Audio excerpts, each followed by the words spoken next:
বলে আল্লাহ আপনার জিকির করতে পারবো না। বললেন আল্লাহ আপনি আমার জবানে কিন্তু কি দেবেন না, যদি দেন তাহলে আপনার আমি জিকির করতে পারবো। দরুদ শরীফ পড়েন আল্লাহুম্মা।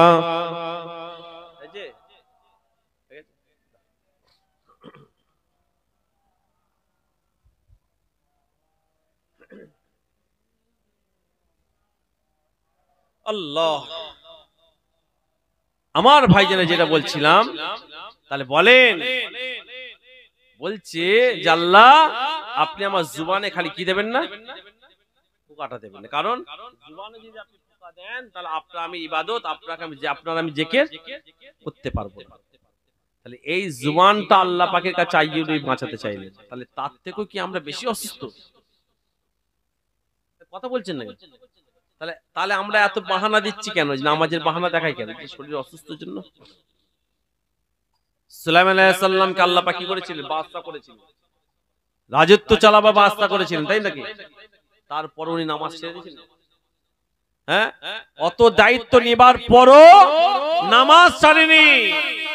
কিন্তু আমরা সুস্থ শরীর নিয়ে ঘোরাফেরা করছি, নামাজের মধ্যে আমাদের কোনো খেয়ালই নেই। বলেন কাল কিয়ামতের ময়দানে আপনাদের অসুবিধা হচ্ছে নাকি? আপনাদের কারো অসুবিধা হচ্ছে নাকি? নারে তাকবীর, নারে তাকবীর। কাল কিয়ামতের ময়দানে যেদিন মাথার কাছে সূর্য নামে আসবে, হিলগুলো সব টকবক করে ফুটবে, জমিনটা তামান্নায় লাল হয়ে যাবে। কাল কিয়ামতের ময়দানে যেদিন আল্লাহ পাকের আরশে আজিমের ছাওয়া ছাড়া দ্বিতীয় কোনো ছাওয়া থাকবে? কথা বলছেন না কেন? আরশে আজিমের ছাওয়ার তলায় আল্লাহ পাক 7 শ্রেণীকে আশ্রয় দেবে। কয় শ্রেণীকে? 7 শ্রেণীকে। 7 শ্রেণী কারা?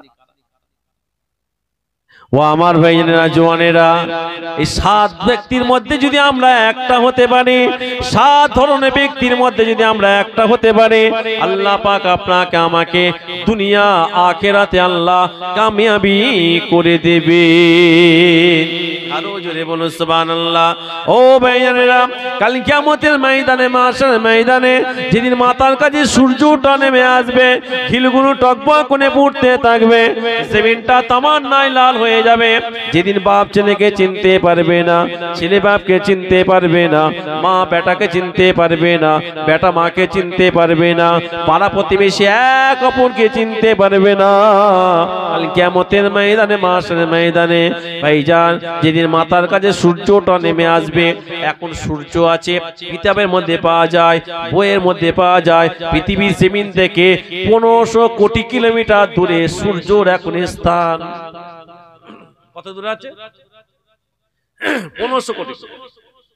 কাল কিয়ামতের ময়দানে 15 কিলোমিটার দূর নয়, মাথার আধা সূর্য মাথায় দূরে থাকবে।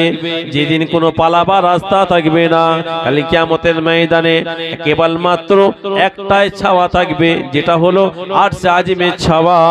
কাল কিয়ামতের ময়দানে আরশে আজিমের ছাওয়া যদি আমরা পেতে চাই, ওই 7 ধরনের ব্যক্তিদের ঘরে আল্লাহ পাক আরশে আজিমের ছাওয়া দেবে। তাদের মধ্যে প্রথম নাম্বার হবে ইমামুন আদিল। ইমামুন আদিলুন, যারা হক বিচার করবে, ন্যায় বিচার করবে, হক বিচার করবে, ন্যায় বিচার করবে।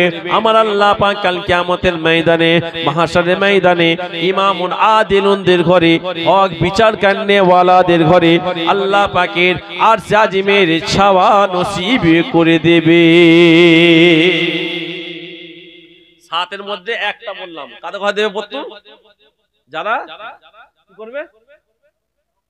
হক বিচার করবে, ন্যায় বিচার করবে, আল্লাহ পাক তাদের ঘরে আরশে আজিমের ছাওয়া কি করবে? নসিব করে দেবে। তা হক বিচার আমাদের আছে? বলেন, হক বিচার আছে? ও আমার ভাইজানেরা, ও জওয়ান জমাকেরা, ও মুরব্বিয়ানেরা, আমরা যদি কেউ হক বিচার না করতে পারি, হক বিচার যদি আপনি করতে পারেন, আরশে আজিমের ছাওয়া পাবেন না? পাবেন না? কথা বলে না কেন? হক বিচার যদি আমরা করতে পারি, কিংবা আপনারা যদি কেউ করে থাকে, বিশ্বাস করেন আমার আল্লাহ পাক আপনাকে আমাকে আরশে আজিমের ছাওয়া নসিব করে দেবে। আর আরশে আজিমের ছাওয়া যে পাবে, আমার আল্লাহ পাক ওই ব্যক্তিটাকে জান্নাতিবাসী করে দেবে। হক বিচার বলতে আপনাকে কেমন বিচার করতে হবে শোনেন। আপনার ছেলে অন্যায় করেছে, আপনার ছেলে অন্যায় করেছে যখন, আপনাকে উপযুক্ত সাজা দিতে হবে না, দিতে হবে না। কিন্তু বর্তমান সময় ভাইজান ও জিনকিয়ার মানুষরা, খারাপ নেবেন না, ক্ষমা চেয়ে নিচ্ছি আপনাদের কাছ থেকে। এখন আমরা যে যার হালুয়া রুটিটা আগে বুঝি না, বুঝি না, কথা বলে না কেন?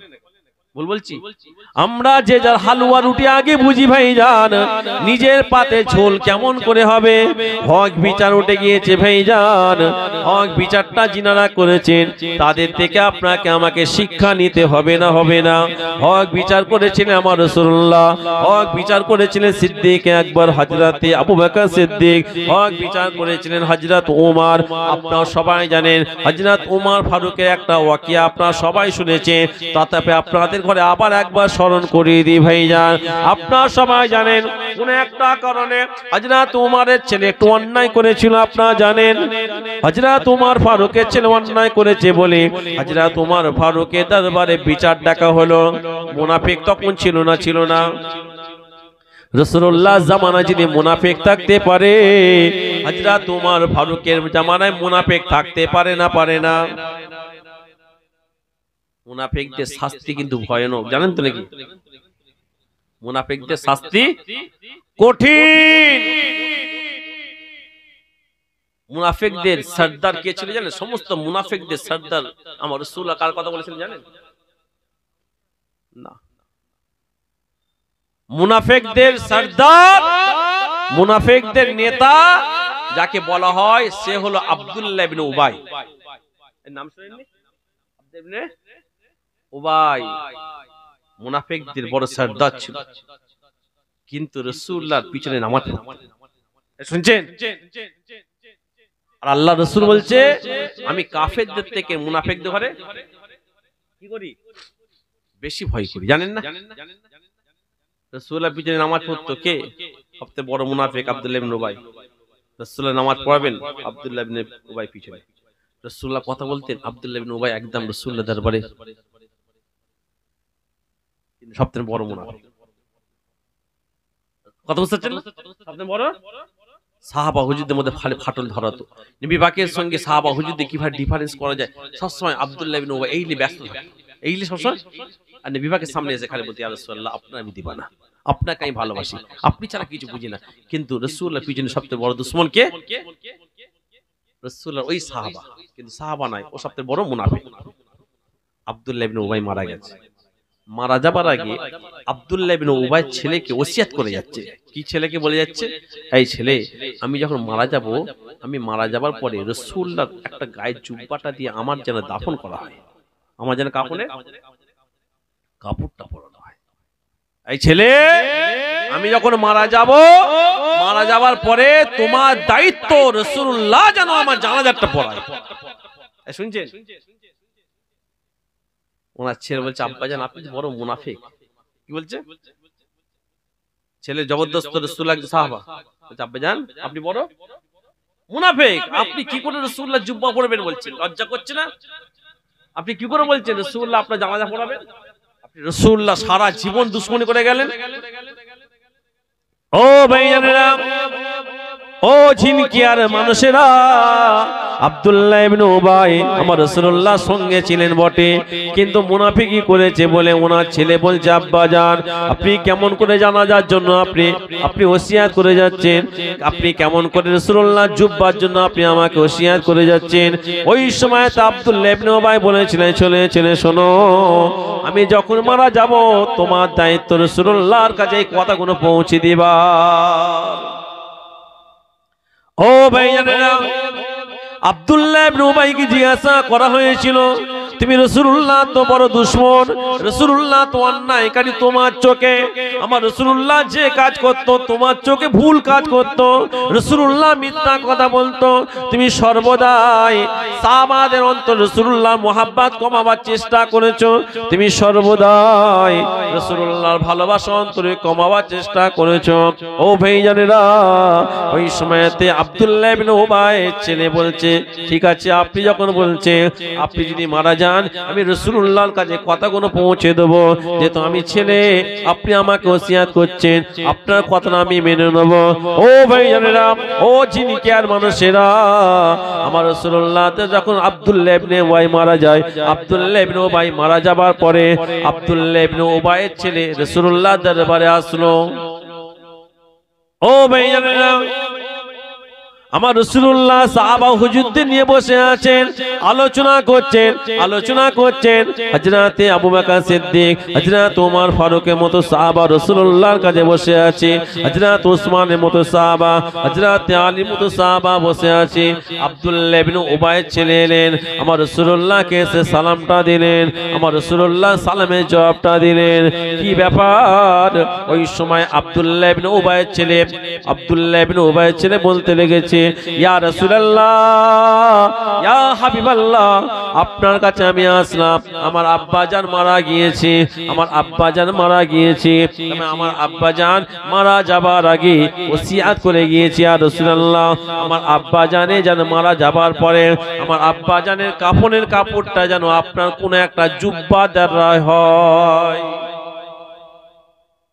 ইয়া রাসূলুল্লাহ, ইয়া হাবিবাল্লাহ, দ্বিতীয় নম্বর আমার আব্বা জানের ওসিয়াত ছিল, আমার আব্বা জান মারা যাবার পরে আমার আব্বা জান বলে গিয়েছিল, আমার আব্বা জান যখন মারা যাবে আমার আব্বা জানের জানাজার নামাজটা যেন আপনি পড়ান।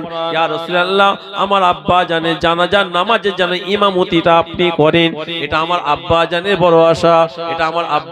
বড় আশা, ও ভাইজানেরা, রাসূলুল্লাহ দরবারে সাহাবা হুজুরা বসে আছেন।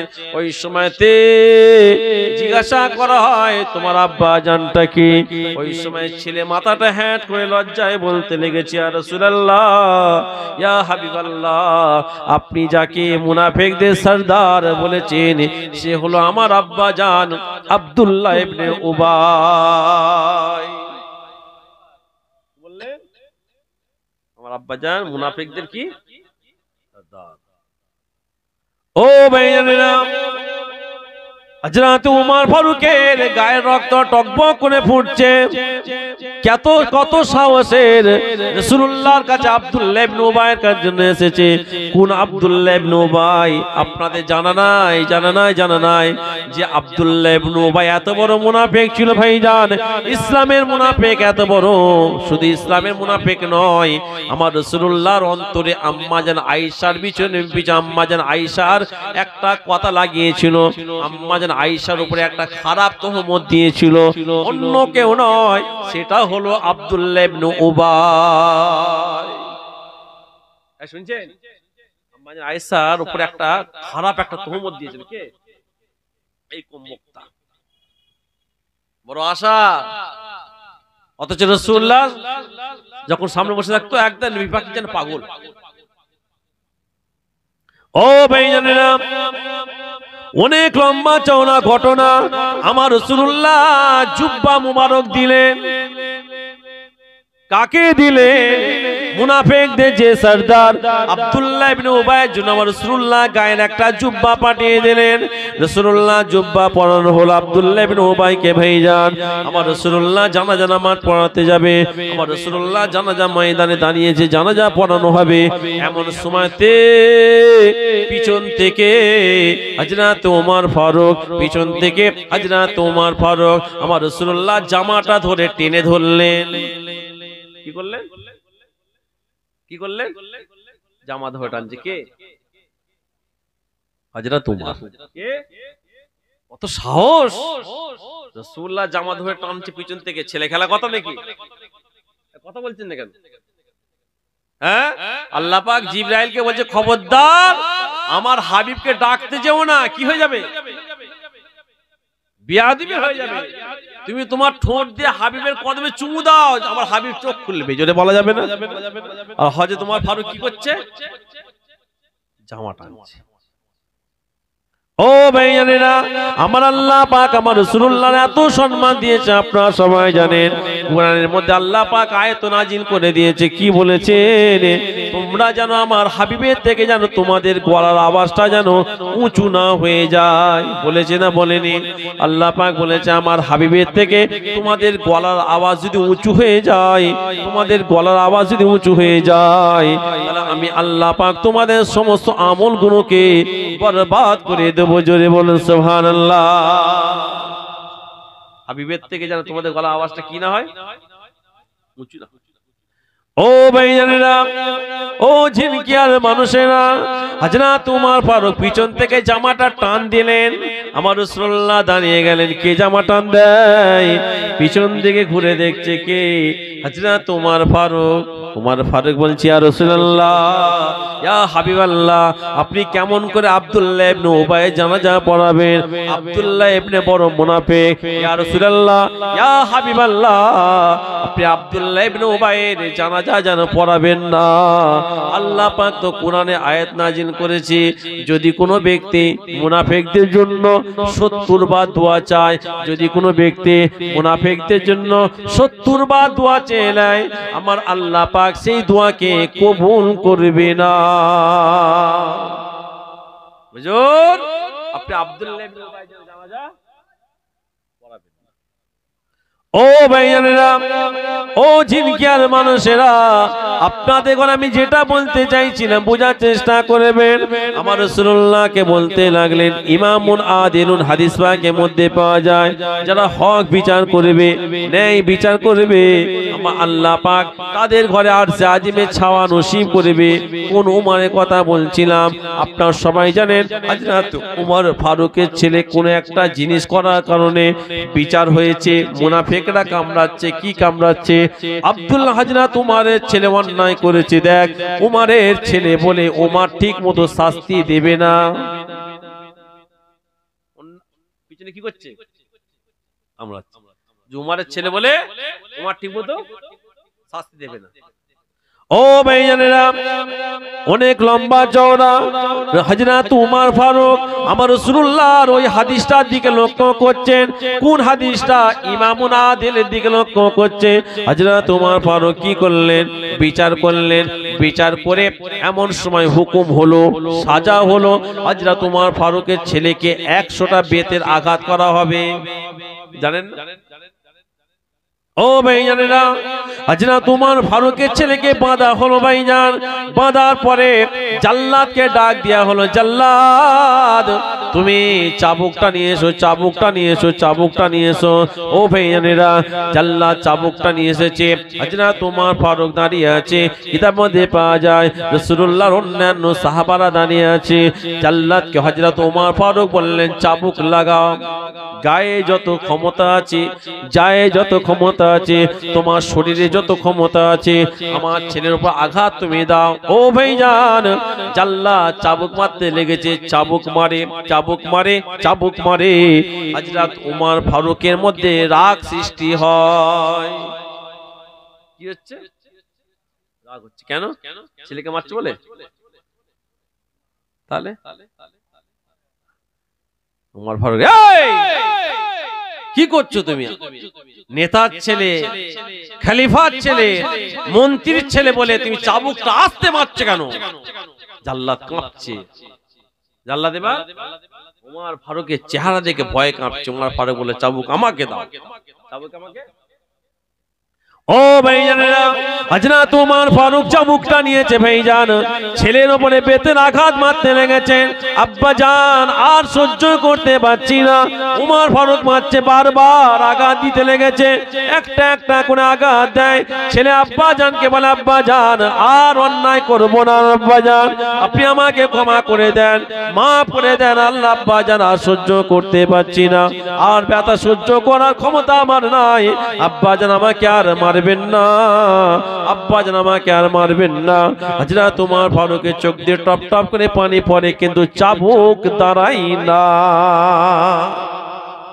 বলে কেননা মোমেন যারা হবে তাদের কাছে সব থেকে আগে হুকুম হবে আল্লাহর, কথা ঠিক না বেঠিক? তাদের কাছে কোনো বিচার চলবে না, আল্লাহর যা হুকুম তার উপরে তারা বিচার করবে, কথা ঠিক না বেঠিক? ও ভাইজানেরা, কিতাবের মধ্যে পাওয়া যায় যখন 80টা বেদ পড়েছে, টোটাল 80টা বেদ যখন হযরত ওমর ফারুকের গায়ে পড়েছে, হযরত ওমর ফারুকের সন্তানের গায়ে যখন পড়েছে, আল্লাহর হুকুমে হযরত ওমর ফারুকের সন্তান দুনিয়া থেকে বিদায় নিলেন। সকলে বলেন ইন্না লিল্লাহি ওয়া ইন্না ইলাইহি রাজিউন। কটা পড়েছে? বাকি রইল কটা? ও ভাইজানেরা, অনেক লম্বা চওড়া সংক্ষেপে আপনাদের ঘরে বলি, দেখেন তিনাদের বিচার কতটা হক বিচার ছিল ভাইজান, কিন্তু আজকে আমাদের আরো হক বিচার নাই, কথা ঠিক না বেঠিক? নিজের ছেলে অন্যায় করলে আমরা ছেলের দোষটা চাপা দিবার জন্য পঞ্চায়েতে হোক, মেম্বারের কাছে হোক, কোন গ্রামের ক্ষমতাবান ব্যক্তির কাছে হোক, যত টাকা লাগে আমরা তার হাতে দিয়ে আসি না। খবরদার ছেলের যেন বিচারটা উল্টে যায়। এই বাপেরা, তোমার ছেলে অন্যায় করেছে, আযাব হবে, আর তুমি বাপ হয়ে যখন ছেলেকে অন্যায় সাপোর্ট করলে, এর জন্য তোমারও কিন্তু বিচার খোদার কাছে হবে, কথা ঠিক না বেঠিক? হ্যাঁ? ও ভাইজানেরা, 20টা বাকি রয়ে গিয়েছে। হযরত ওমর ফারুকের ছেলে যে জানাজা হলো ভাইজান, কাফন হলো, দাফন হলো, যা কবর হবে ভাইজান, সবাই মিনহা খালাকনাকুম ওয়া ফিহা নুঈদুকুম ওয়া মিনহা নুখরিজুকুম তারাতান উখরা বলে আমরা যেমন কবরে মাটি দিই, সাহাবা ও হুজুরা হযরত ওমর ফারুকের ছেলের কবরে সবাই মাটি দিয়ে চলে আসছে। হযরত ওমর ফারুক কিন্তু কবরের কাছে দাঁড়িয়ে আছে। সবাই ভাবছে হয়তো সন্তান, হাজার হোক বাপ, এই জন্য বাপের অন্তরটা কাঁদে না ভাইজান। হযরত ওমর ফারুক লক্ষ্য করছে মাটি দিয়ে কবর মঞ্জিল হয়ে কমপ্লিট হয়ে গিয়েছে। সাহাবা ও হুজুরা সবাই চলে যাচ্ছে, হযরত ওমর ফারুক যাচ্ছে না। সাহাবা ও হুজুরা চিন্তা করছে কি ব্যাপার, ওমর কেন যায় না? ও ভাইজানেরা, এমত অবস্থায় হযরত ওমর ফারুক বলেন, যাও চাবুকটা আবার আমার কাছে নিয়ে এসো। চাবুকটা আমার কাছে আবার নিয়ে আসা হলো। ও ভাইজানেরা, সাহাবা হুজুরা ঘাবড়ে গেলেন, চাবুক নিয়ে এবার কি করবে? হযরত ওমর ফারুক চাবুকটা নিয়ে কবরের উপরে বাকি আঘাত করে মারলেন। একটা 81, 82, 83 করতে 100 চাবুকের আঘাত দিলেন। হযরত ওমর ফারুকের মনটা খারাপ। হাজার হোক নিজের জন্ম, হাজার হোক সন্তান ভাইজান, হযরত ওমর ফারুক বাড়িতে চলে গেলেন, ঘুমাচ্ছেন। অনেক লম্বা চওড়া রাতের বেলায় শুয়ে পড়লেন। শোবার পরে হযরত ওমর ফারুক স্বপ্ন দেখছে। কি স্বপ্ন দেখছে? ছেলেকে স্বপ্ন দেখছে। ছেলে বাপকে বলতে লেগেছে, হযরত ওমর ফারুককে বলতে লেগেছে, আব্বাজান, দুনিয়া জমিনে আমি একটু অন্যায় করেছিলাম বলে অন্যায় করার জন্য আপনি আমাকে উপযুক্ত শাস্তিটা দিয়েছেন। আপনি আমাকে 80টা বেদ দিয়েছিলেন। 80টা বেদ দিবার পরে আমি তো মারা গিয়েছিলাম। বাকি 20টা বেদ আপনি কবরের উপরে আমার মানলেন। বাকি 20টা বেদ আপনি আমার কবরের উপরে আঘাত দিবার কারণে আমার আল্লাহ পাক আমার কবর এবং আখিরাত আসান করে দিয়েছে।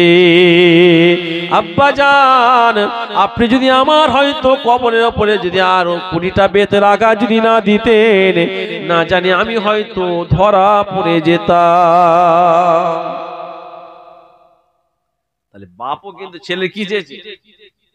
কথা বলছেন না কেন? ভালো চেয়েছে। বাপও কিন্তু ছেলে ভালো চেয়েছে। বলছে বাকি যদি 20টা বেতের আঘাত আমার কবর উপর না দিতেন, তাহলে হয়তো আমার কবর আযাব মাফ হতো না। আব্বাজান, আপনি 20টা বেতের আঘাত দিয়েছেন, আমার আল্লাহ আমার কবর এবং প্রত্যেকটা মঞ্জিল আসান করে দিয়েছে। যদি বলেন তাহলে কেমন বিচার ছিল? হক বিচার ছিল না? কথা বলছেন না কেন? তাহলে হক বিচার ছিল বলে আল্লাহ পাক তিনাদের ঘরে আখিরাতের প্রত্যেকটা মঞ্জিল কি করে দিচ্ছে? আসান করে দিচ্ছে, সহজ করে দিচ্ছে। আর আমাদের বিচার কি? ভাইজান খারাপ নেবেন না, বারবার আপনাদের সবাইকে বলি ভাইজান, হক বিচার যদি নাও করতে পারেন, কমসে কম হকের বিরোধিতা করতে যাবেন না। কেননা চুরি করা যেমন অন্যায়, চোরকে সহযোগিতা করাও কিন্তু একই অন্যায়। ভাইজান খারাপ নেবেন না, তাই আপনাদের সবাইকে বলে যায়, হক বিচার যারা করবে, ইমামুন আদিলুন, যারা হক বিচার করবে, ন্যায় বিচার করবে, আমার আল্লাহ পাক তাদের ঘরে আরশে আজিমের ছায়া নসিব করে দেবে। জোরে বলুন সুবহানাল্লাহ।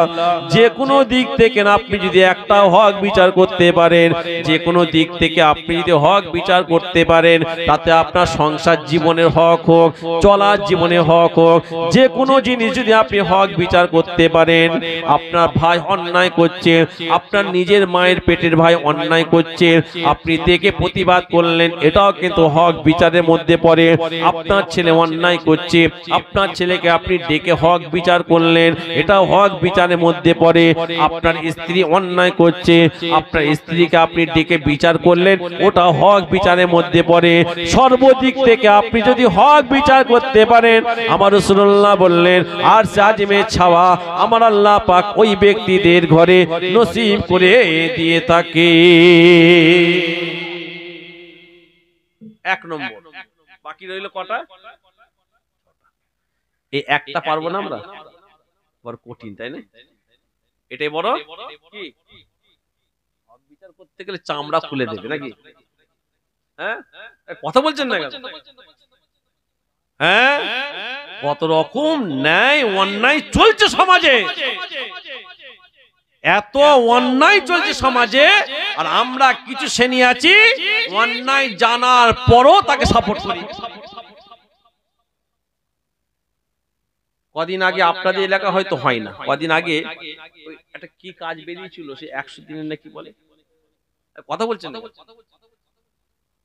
কত অন্যায় হচ্ছে, জীবনে যে যায় না তার নাম সই হয়েছে। আমাদের দিকে আছে, আপনাদের দিকে হয়নি। যারা করছে বিচারটা অন্যায় করে, খারাপ নেবেন না। আমি একটা উদাহরণ খালি দিলাম, ওই যে আপনি হক বিচার করেন, বলেন অনেক স্কুল টিচার আছে, 5টা ছাত্রকে 5 রকম দেখছে, অন্যায় করছে, না হক করছে, তোমার সবাই তোমার কাছে সমান, কথা ঠিক নেবে? ও আমার ভাইজানেরা জওয়ানেরা, এক নম্বর হলো ইমামুন আদিলুন, যারা হক বিচার করবে, ন্যায় বিচার করবে, তাদের ঘরে আল্লাহ পাক আরশে আজিমের ছায়া নসিব করবে।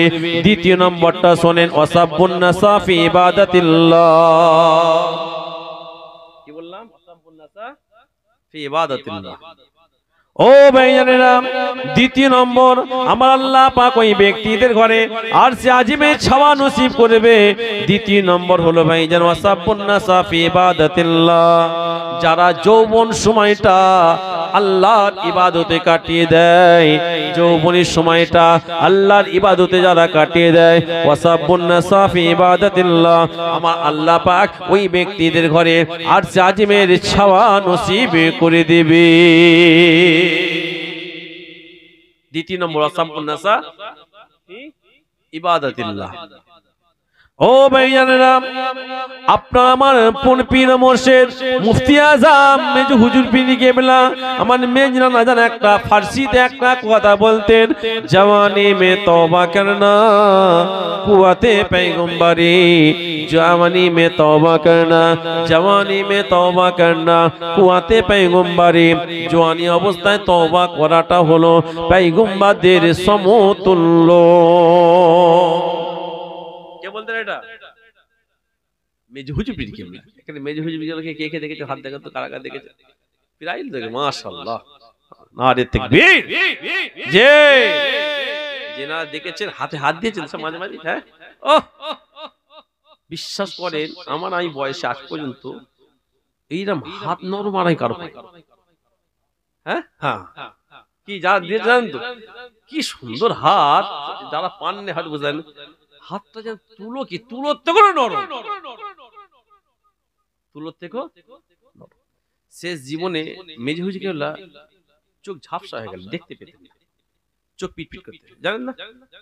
তো এক ব্যক্তি এলো, হুজুর আমি মক্কা শরীফ মদিনা শরীফ যাচ্ছি, একটু দোয়া করেন।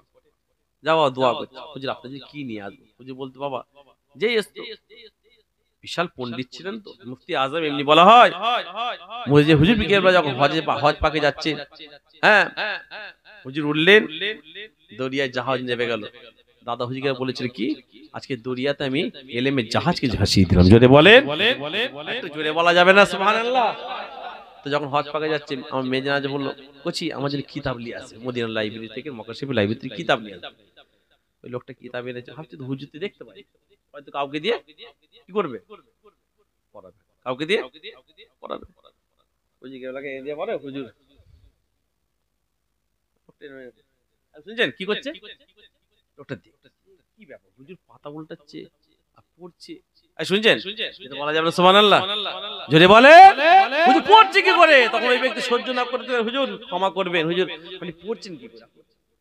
বলছে বাবা তোমরা দেখছো দুনিয়ার চোখ আমার বন্ধ হয়ে গেছে, আল্লাহ পাক আমার বাতিনি চোখ খুলে রেখেছে। তো সকলে জোরে বলেন কি মাকাম আল্লাহ দিয়েছিলেন আমার নানা জান, আমার নানা জান আশিকে রাসূল ছোট হুজুর পীর কেবলা, জানেন তো উনি বাজারে মানে কচু এসব চাষ করতেন, এই চাষ করতেন, জমি চাষ করতেন, সবজি চাষ করতেন। এখন তো আমরা চাষ করাটাকে নিজেরা কি মনে করি, আমরা বর্তমান হুজুরা ছোট মনে করি, কথা ঠিক না বেটি? চাষ করে বাজারে বিক্রি করতে যেত, কি করতে যেত, বাজারে বিক্রি করতে যেত। কিন্তু হুজুর কেবলা মারলে বসেই থাকতো, খদ্দের আসতো না, সব পাঁচ থেকে কিনে পালা। শুনছেন কি বললাম, 5 দিন কিনে পালা। হুজুর কেবলা কাছে কে আসতো না, কেন আসতো না? কথা বলছেন না, বিয়াদবি বিজিত হয়েছে হুজুরের কাছে মাল কিনবো। আর আমার নানাজন কি পয়সার জন্য যেতেন? কিসের জন্য? ওই আলু এই সবজি বিক্রি করে পয়সা লাভ করবে, সংসার চালাবে? আপনাদের মতো মানুষ ছিল কেন? জি না, নানা জানের একটাই উদ্দেশ্য ছিল কি, আমি বাজারে যাই, গরিব অনেক মানুষ আসে, হয়তো একটু একটা সবজি কিনে কোন রকম চলে যায়, ওর ব্যাগটা ভর্তি যাচ্ছে আমার সামনে দিয়ে, আর একটা ব্যাগ যাচ্ছে হালকা, একদম একটা ব্যাগ যাচ্ছে হালকা। এই করছি যারা হালকা ব্যাগ নিয়ে যেতে দেখো, এই জন্য আশিকে রাসূল হয়েছে, এই জন্য আল্লাহ পাকের ইমা কইছে এদিকে কি কিনলে, বলছি কিছু কিনিনি, কি আছে এই বলে সবজিগুলো হুজুর গেল, ব্যাগ খোলো, যাও নিয়ে যাও, যেটা বলা যাবে না সুবহানাল্লাহ? উদ্দেশ্য এইটা, উদ্দেশ্য ছিল এইটা যে আমি বাজারে যাবার পরে অসহায় ব্যক্তি যখন খুঁজে পাবো তাদের ঘরে ব্যাগ ভর্তি মাল দিয়ে ছোট হুজুর বাজার থেকে বিদায় দিতে। জোরে বলে, বাজারে সবজি বিক্রি করতে যেতেন না পয়সার জন্য, যেতেন এই অসহায় চিনার জন্য। যদি বলা যাবে না? আর আজকাল অসহায় ব্যক্তিগুলো বর্তমান আমাদের মতো পীরজাদাদের কাছে স্থান নাই। আমরা পয়সাওয়ালাগুলোকে পাশে দেখি, কই আসেন না, বসেন। গ্রামের একজন বড় পয়সা অর্থওয়ালা সাহেব, আমি খবর নিয়ে নিয়েছি তো গ্রামের মধ্যে ভালো আছে, এর কাছে আর একজন অর্থ নাই কিন্তু ওর মধ্যে সত্যিকারের মোহাব্বত আছে, তাকে দূরে বসায়, আছে না? এই জন্য আজকে আমাদের সম্মান ইজ্জত এত কমে যাচ্ছে। ভুল বলছি কথা কোনো? হ্যাঁ, আমার ভাইজানের যে কথা বলছিলাম, কি বলছিলাম, যারা যৌবন সময়টা আল্লাহর ইবাদতে কাটিয়ে দেয়। জোরে বলে, কিন্তু আমরা যৌবন সময়টা আস্তালা মাস্তালে কাটাই। ও আমার ভাইজানেরা, জওয়ানেরা, ও ঝিনকিয়ান মুরব্বিয়ানেরা, ও জওয়ানেরা, নওজওয়ান তরুণেরা, আয় আমার রাসূলুল্লাহর উম্মত উম্মতিরা, আমি মাহাতাবের কথাগুলো একটু ঠান্ডা মাথায় বোঝার চেষ্টা করেন। আপনাদের আমি কি বলতে চাইছিলাম, দ্বিতীয় নম্বর হলো ওয়াসাবুন নাসা ফি ইবাদাতিল্লাহ। ও ভাইজানেরা, আমার রাসূলুল্লাহ পরিষ্কার জানিয়ে দিলেন আল্লাহ পাক আরশে আজিমের ছাওয়া ওই ব্যক্তিকে দেবে।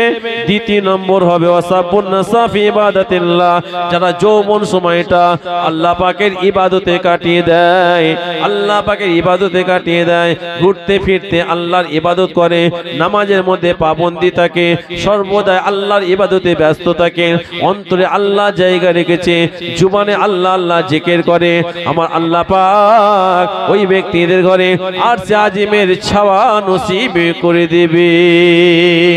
কিন্তু বড় দুঃখের বিষয় কি জানেন, আজকাল বর্তমান আমার কিছু যুবকেরা, সবাই কথা বলবো না ভাইজান, বর্তমান কিছু যুবকেরা দেখবেন আজান হয় নামাজে ধার ধারে না, আজান হয় বাড়িতে টাইম পাস করে, আজান হয় বাজার ঘাটে ঘুরে, আছে না নাই জোরে বলেন।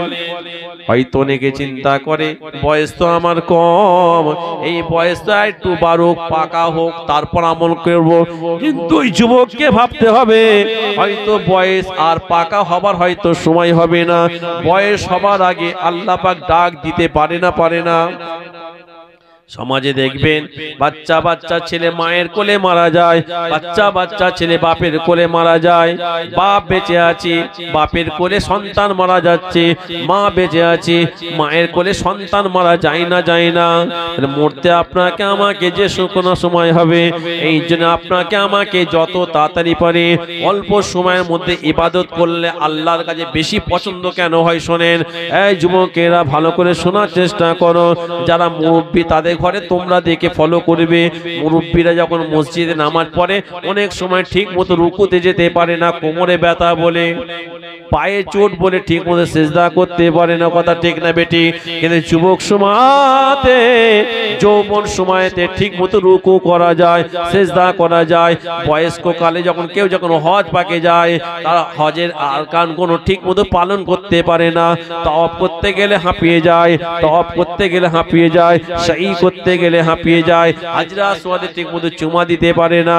ও ভাই জানেনা, কিন্তু যুবক যখন তাকে তাদের রক্তের একটা তেজ থাকে না, জবাব দেন। এই জন্য আমার রাসূলুল্লাহ যুদ্ধের ময়দানে যুবকদের ঘরে নিয়ে যেতেন, বয়স্কদের ঘরে নিষেধ করতেন, কথা ঠিক না বেঠিক?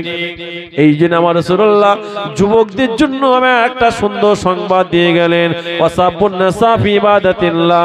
আমার রাসূলুল্লাহ বললেন যারা তাদের যৌবন সময়টা আল্লাহর ইবাদতে কাটিয়ে দেয়, আমার আল্লাহ পাক ওই ব্যক্তিদের ঘরে আরশে আজিমের ছাওয়া নসিব করে দেবে।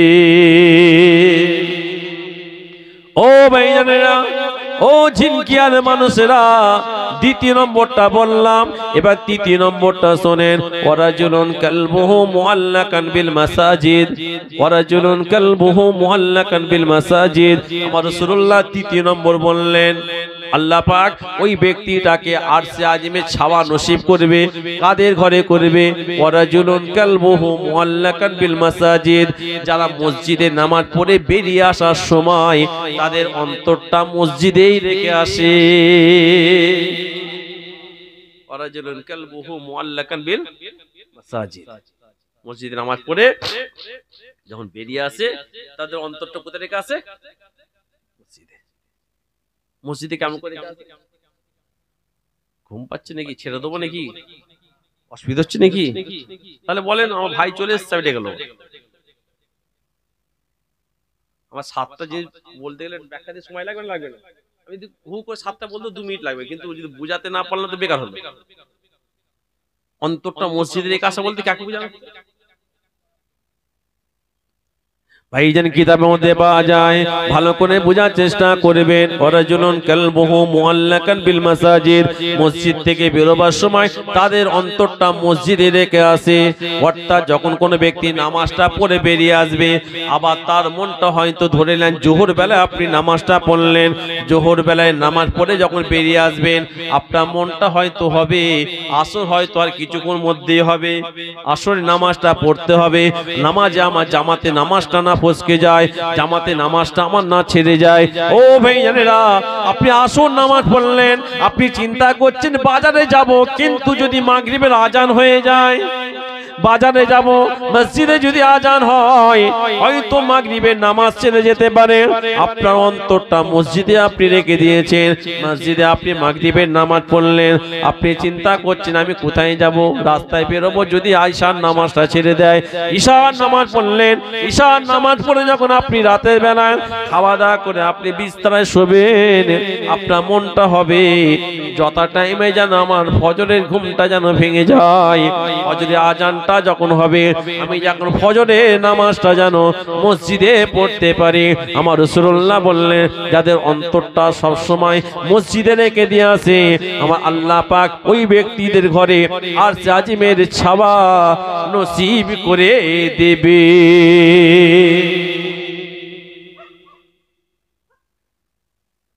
কথা বুঝতে পারছেন না? এটা আমরা জুম্মার দিনে খালি কোন রকম মনটা পড়লো, হয়তো মসজিদে যেতে হবে। এই শুনছেন, আমাদের অন্তরটা কবে পড়ে মসজিদে?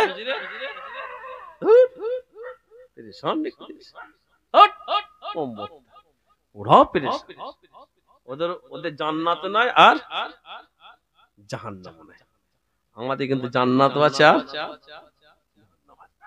আমার ভাইজান যেটা বলছিলাম, ফিরে আসি, কিন্তু আমাদের অন্তরটা মসজিদে কখন থাকে? কথা বলছেন না কেন? ওই জুম্মার দিন একটু হয়তো থাকে। কি ভুল বলছি? ও ভাইজানেরা, ও ঝিমকিয়ার মানুষ।